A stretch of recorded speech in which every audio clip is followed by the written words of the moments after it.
Hi, I'm B. Today I'm going to be reviewing Dracula by Bram Stoker.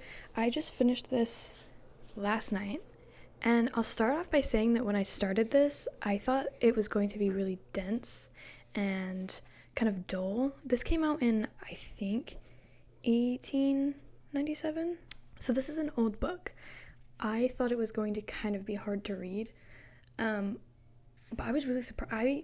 I enjoyed this so much. I think the majority of the time, this was a solid 4-star read for me.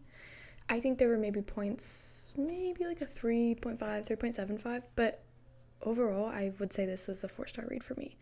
I liked this so much more than I thought I was going to. I was engaged like the whole time. I loved the cast of characters in this book. They were really fun to read.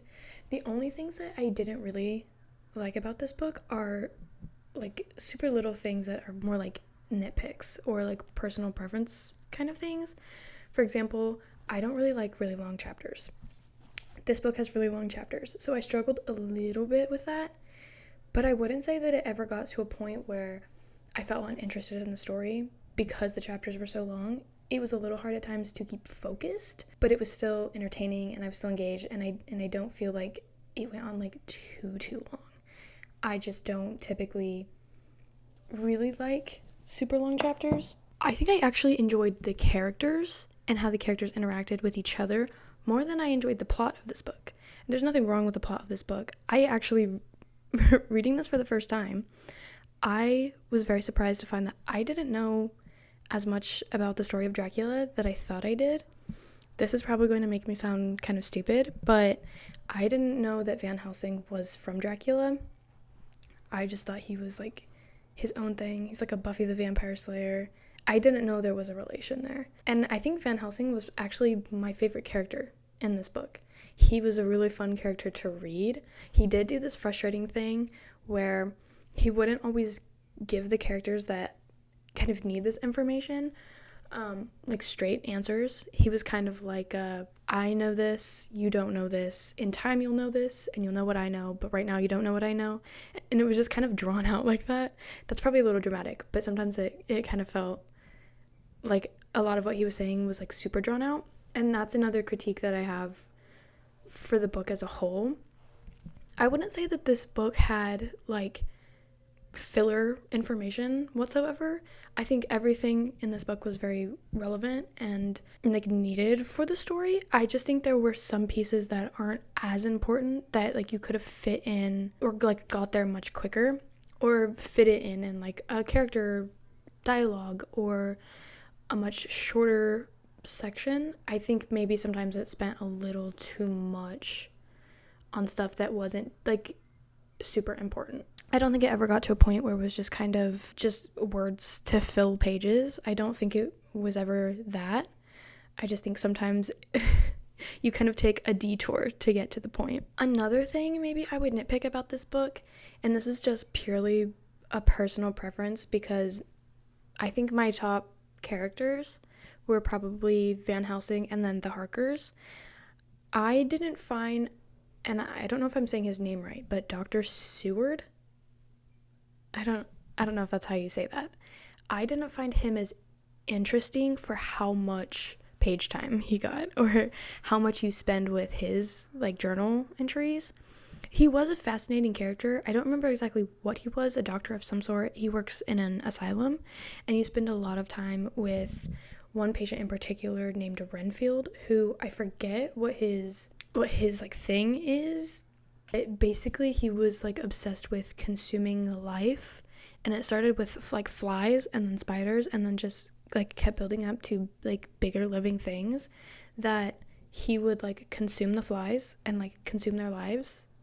And like I think in his head it was like, and like, taking a life was like extending his own, but then he would also have those flies, like the spiders eat the flies and then like birds eat the spiders and like stuff like that.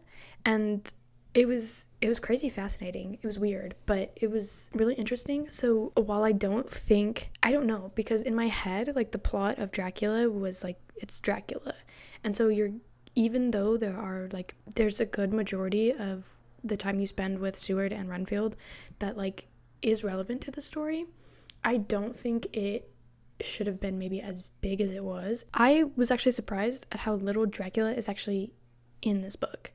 The ending was way different than I thought it was going to be. I don't think it was an unsatisfying ending. It just was not exactly what I was expecting it to be. I was actually surprised at how good of an ending it was. Going into it, I assumed that it was going to be like a success story. Like, oh, of course, you know, they'll defeat Dracula and everything. There were times in this book where it was genuinely kind of intense. Mina Harker was one of my favorites. I would say maybe I liked her a little bit more than I liked Jonathan Harker, her husband. But there was like a brief time where I was like, oh, is something bad like actually going to happen, or is she gonna be okay? I really liked her like relationship with Van Helsing. I thought Van Helsing was adorable the whole time. I loved his character, and I loved how much he liked all of these other people. This is a big book. It's 475 pages. I think there was a lot that I enjoyed about this. I don't know if it's just because going into it, I thought there was going to be more Dracula in it, but it was much more, I guess, kind of about these select characters. And I really liked how they're all like connected in a way, except for Quincy Morris, who is like the only American. I thought he was kind of funny. I don't think he was like as important in the story. I don't think his like importance in the story was equal with as much time as he was like involved in all of this. Not really. I don't know, maybe there's something I've forgotten about him, and that's like a stupid thing to say. Overall, I really liked that book.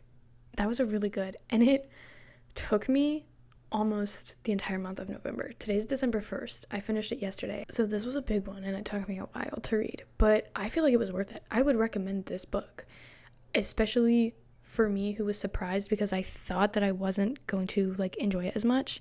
I was not at all overly aware that I was turning every page and reading every singular word on the page. I felt pretty invested in this story, even though it was much different than how I thought it was going to be. I was very pleasantly surprised. I enjoyed this a lot. Very pretty cover. I love it. It's scary. This is frightening to me.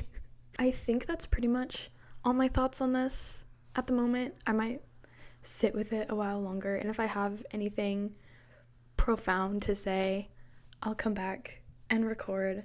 If not, and this is the end of the video, thank you so much for watching.